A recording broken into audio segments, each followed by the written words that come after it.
participant to take charge of our process. The regime, the apartheid regime, wanted external pressure to be applied on the ANC, and it used the tactic of the usual tools, that we were violent people, we were terrorists, and that we were communist-oriented or communist fronts. And the ANC, on the other hand, had to take up a position to say, let's grab the moral high ground always. Let's show the indefensibility of racism. And let's put forward a strategic line that keeps mobilizing that. And to that end, we have in this room today Judge L.B. Sachs. He is now a judge. I'm still a former criminal. Be that as it may, he was part of the ANC team in the middle 80s, almost before negotiations was being talked about, where our president in exile said to a group of our comrades, sit down, chaps, start drafting constitutional guidelines. What shape do we need for the political system? We're going to look at that. We did other things too. We began to relax our position on the economy so that we could mobilize the maximum amount of forces within South Africa and internationally to be on our side. We tried to map out a way of how we saw the negotiations and the phases of it in a document which became known as the Harare Declaration. But the aim of it was to take the initiative into our hands so that the people could see us as the agents of change. It was not enough for us to proclaim that we were the agents of change.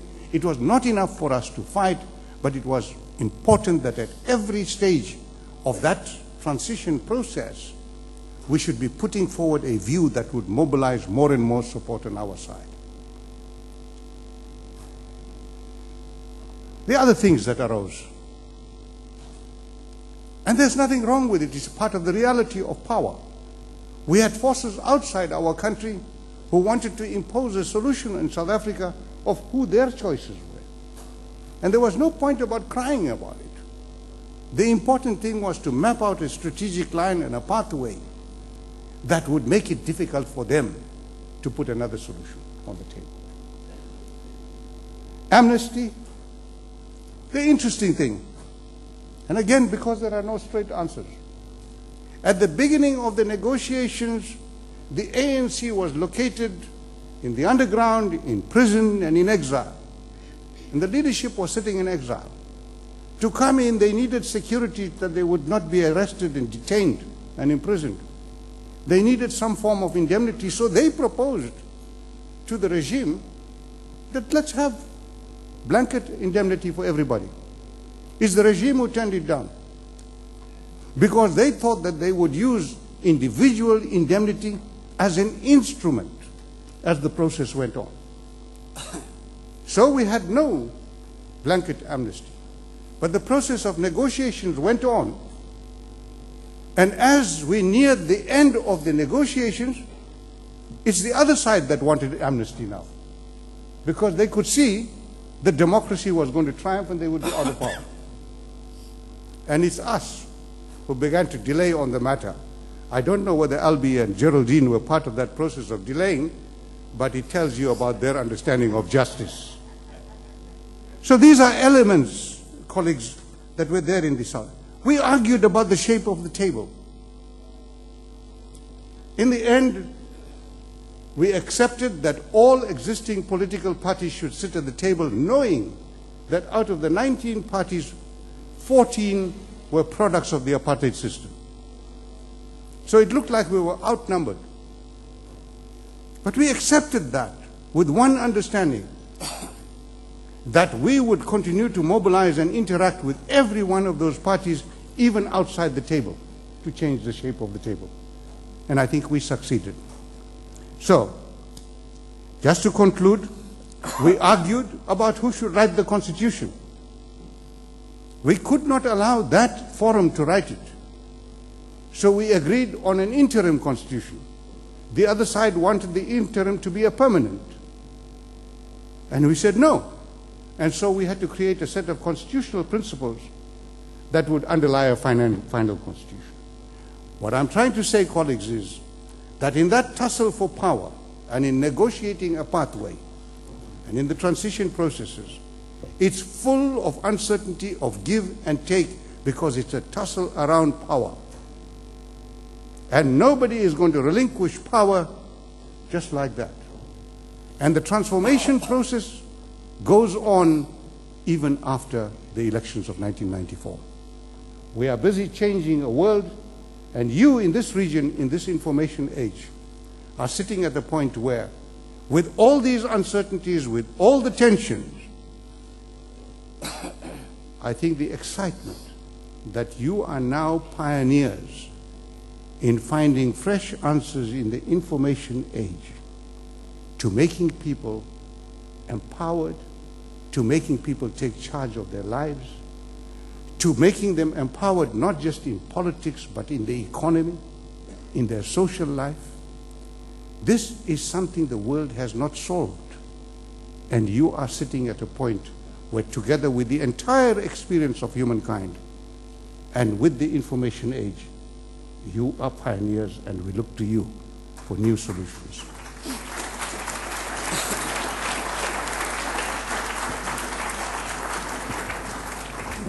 يبدو أن الديمقراطية تعلم الانتظام أيضا. بدأت بأنك تقول لن أكون منتظما بالشكل الذي كان عليه المتحدث الأول. أشكرك شكرا جزيلا. على المستوى الخاص بالنسبة للمتابعين والنشطاء السياسيين، يتابعون ما يحدث في تونس كثيرا وبالكثير من التساؤلات التي يطرحونها.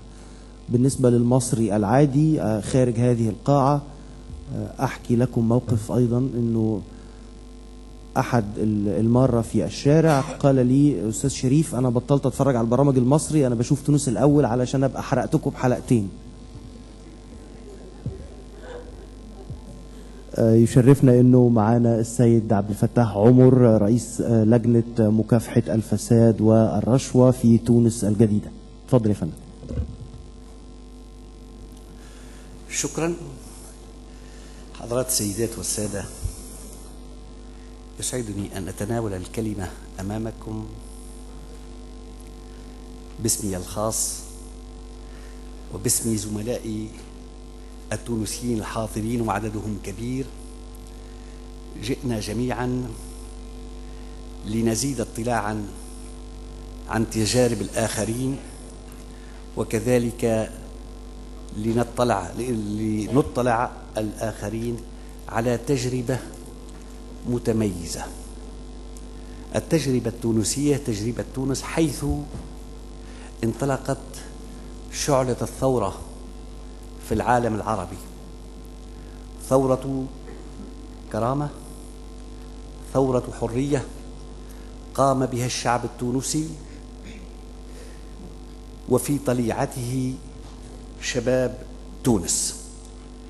هذه الثورة بدون شك طرحت مسألة التحول من وضعية إلى أخرى، أو لنكون صرحاء، التحول من الظلام إلى النور، التحول من اليأس إلى الأمل. فعملية التحول تقتضي بطبيعة الحال تفكيك لمنظومة سابقة وبناء لمنظومة جديدة. التفكيك هو تفكيك لمنظومة سياسية مستبدة. التفكيك كذلك هو تفكيك لمنظومة أمنية متسلطة، وهو كذلك تفكيك لمنظومة رشوة وفساد متهورة. يطول الحديث عن التجربة التونسية، لذلك سأكتفي برؤوس أقلام. المنظومة السياسية التي كانت سائدة في تونس كانت تقوم على الاستبداد في أقصى معانيه: سلطة دون رقابة بيد شخص واحد، حزب يسيطر على البلاد كلها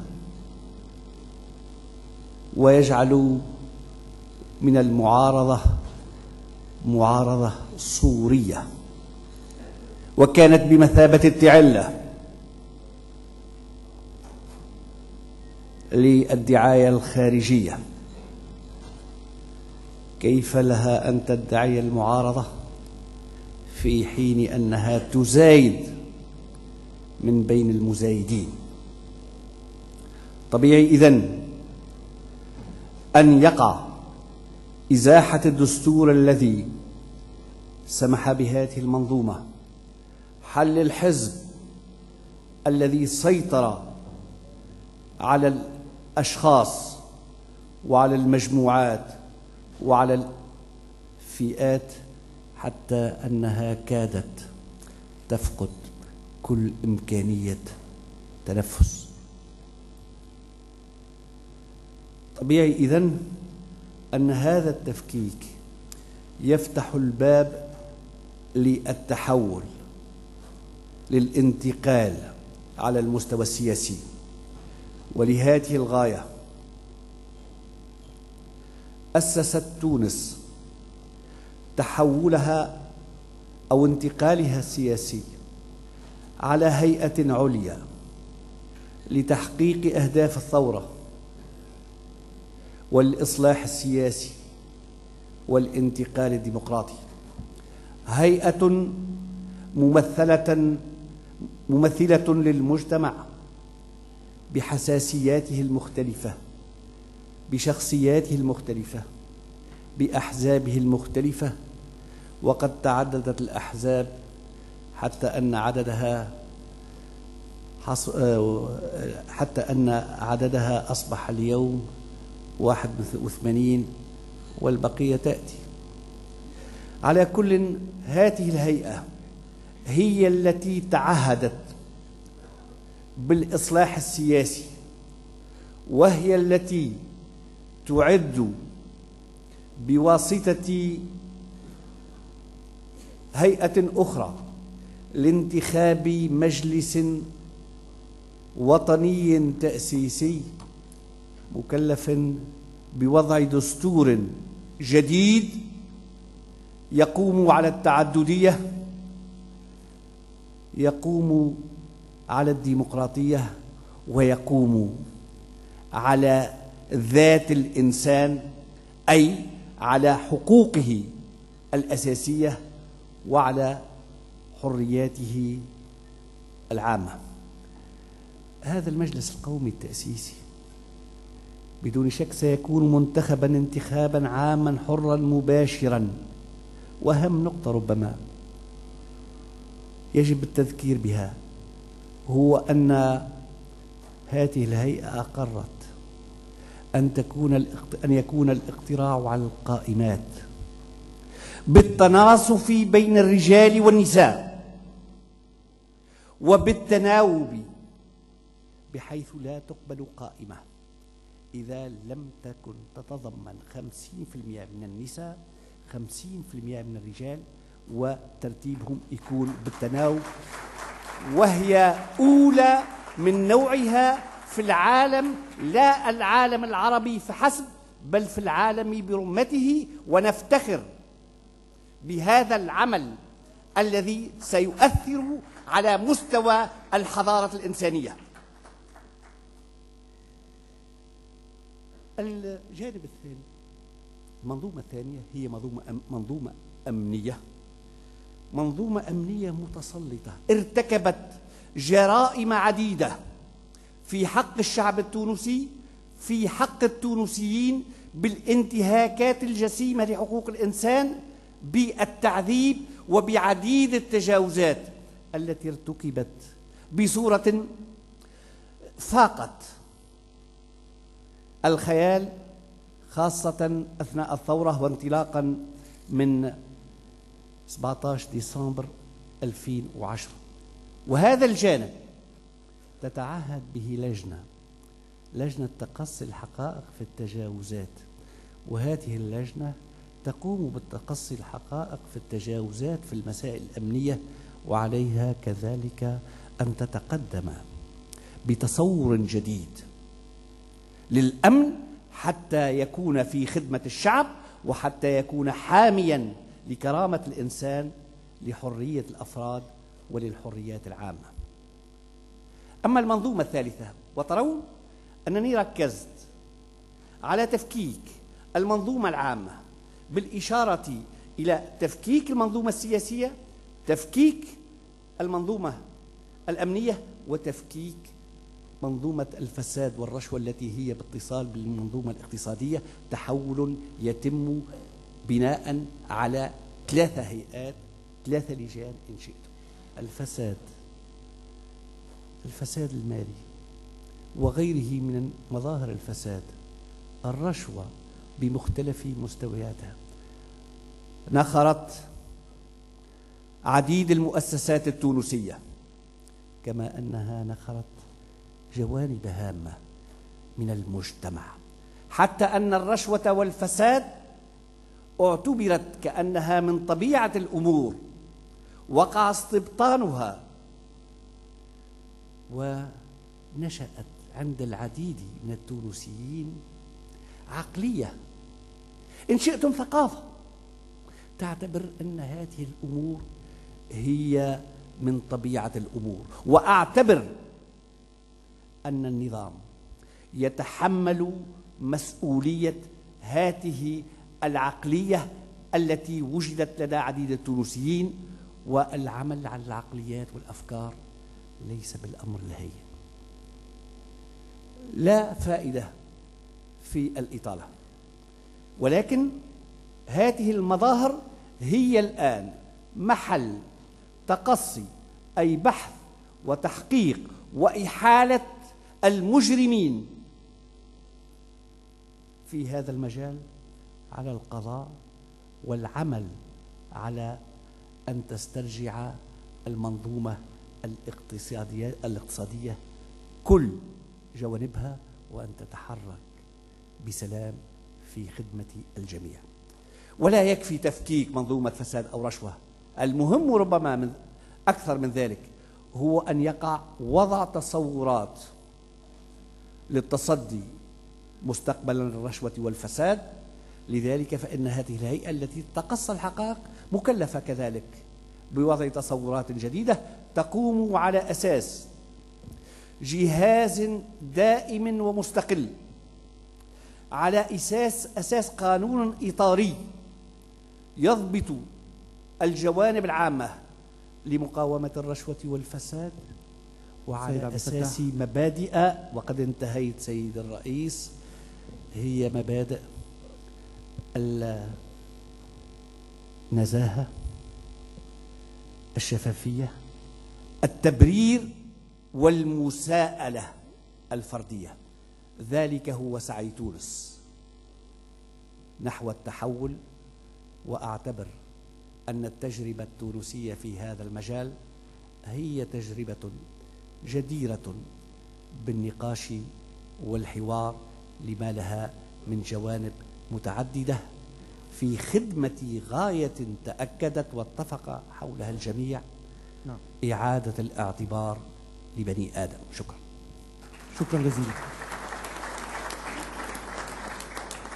هناك عدد من الأسئلة المختلفة، ولكن أتصور أنه لدى مروة وأيضا هناك عدد من الأسئلة والانطباعات التي سأسمعها. سأبدأ معك. تفضل.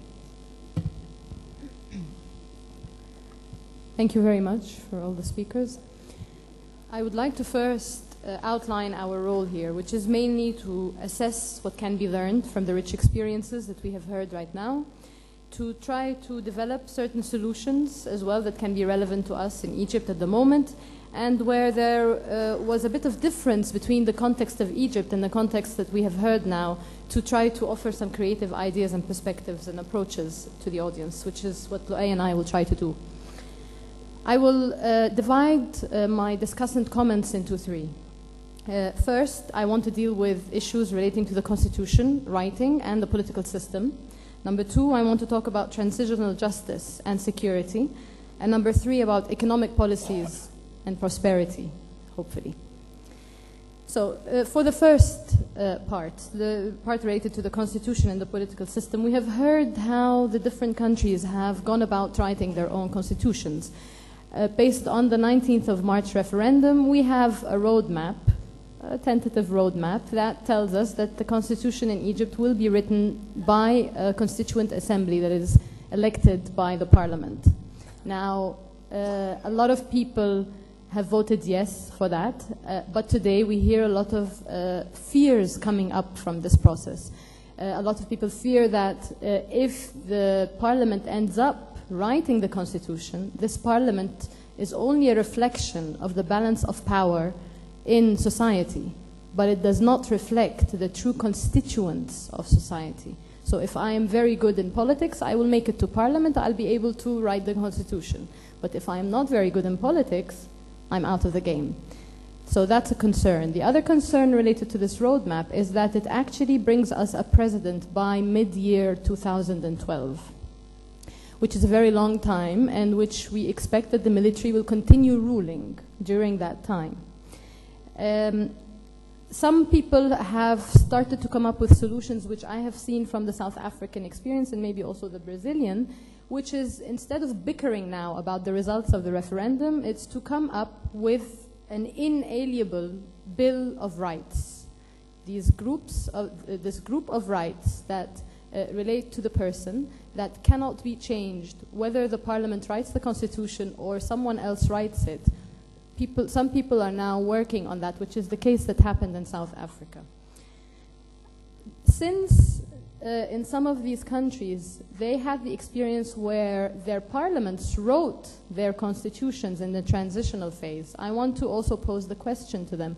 Did you find problems of representation of those who are trying to write the constitution? Did they really represent most of society? And if they didn't, what were the actions and the mitigations that you had to do to ensure that? Because the constitution really, at the end of the day, is the contract that we as the people do with the state. Moving on to the transitional justice and security aspect. Currently, especially after the issue with the former president, is he going to be tried, is he not going to be tried, and following also some of the other ministers who were currently under arrest. Some people would like to see amnesty early on, and so a lot of people are trying to tap onto the Egyptian generous nature of forgiveness to be able to move forward and build this country and forget about revenge. From what I have seen from the speakers today is that actually there seems to be an alternative process that precedes amnesty, and that involves actually going to court, trying the violations, number one, going through a process of reparations, number two, and then going through a process of rehabilitation, and only then did they start talking about amnesty.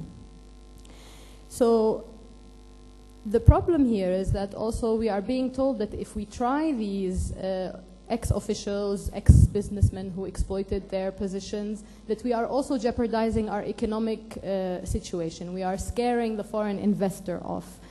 You better give them amnesty or give them reduced sentences so as to save the economy of the country. I would like to know also from your experience, has the process of reconciliation and transitional justice faced such similar concerns? Which brings me to the final point related to economic policies and prosperity. The issue here is to ensure that, as Her Excellency Bachelet reminded us, that economic growth does not have to negate social justice. We can have economic growth, but we can also have social justice. And that is the equation that we are trying still to fiddle with here. Up until now in Egypt, I don't think we have reached a solution. And it's not expected so early. I know that in South Africa, you have this form of cooperative government. I know that the same in Brazil happens, where the municipalities are actually enabled by the constitution to collect the revenues of the taxes. So there is this form of participatory economics involving the people in the economic reform program. how is that working? Especially that there's a lot of talk now against going out to the IMF and the World Bank and taking loans that might put us under certain obligations later on. I want to know if the IMF and the World Bank actually offered you the current offers we are having now and what you think of it. I have two final points. None of you have really talked about the role of religion, which I'm sure a lot of Egyptians today are concerned about. Maybe religion did have a role to play in your countries, maybe not, but I feel it's very important for us to show through scholarly work and activism, both together, that religion doesn't have to be an excuse, actually, to stand in the way of democracy, the transition to democracy, and equality. Rather, that it could actually be a dynamo to push it, without really propagating for a religious state. We heard His Excellency, the former president of Indonesia, previously saying they are a Muslim majority state, but they have a different scenario than ours in their constitution. So I think we have to, I don't think it's even an option, we have to start thinking how to combat these claims that because we are a religious society, whether Christian or Muslim, we will use that as an excuse to exclude certain aspects of society, women, Copts, you name it. It's unacceptable.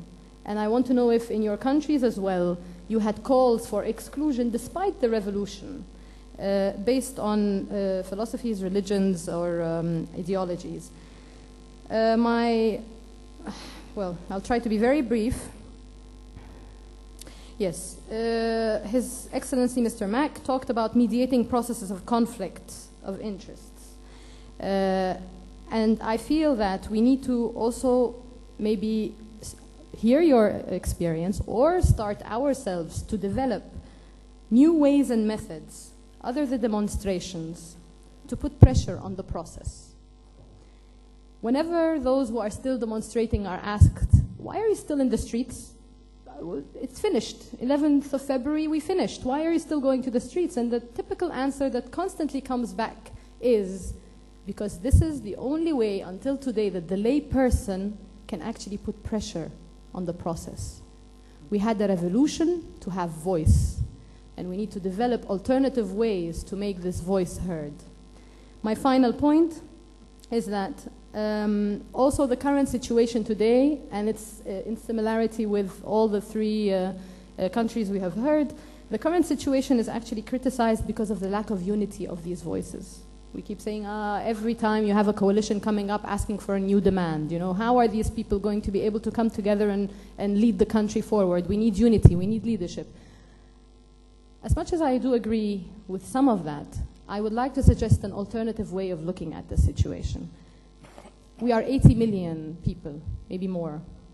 It is impossible that one person in this transition process will be able to represent the needs, demands, and interests of the 80 million people. Let us look at this difference and at this diversity of groups as a resource, actually as an excellent way to represent the diversity. But let us also try to reach out our hands to each other and build coalitions and alliances. And I would be interested to know how you manage to do that in your countries, reaching a minimum common denominator. In the end, revolutions are really a quest for humanity.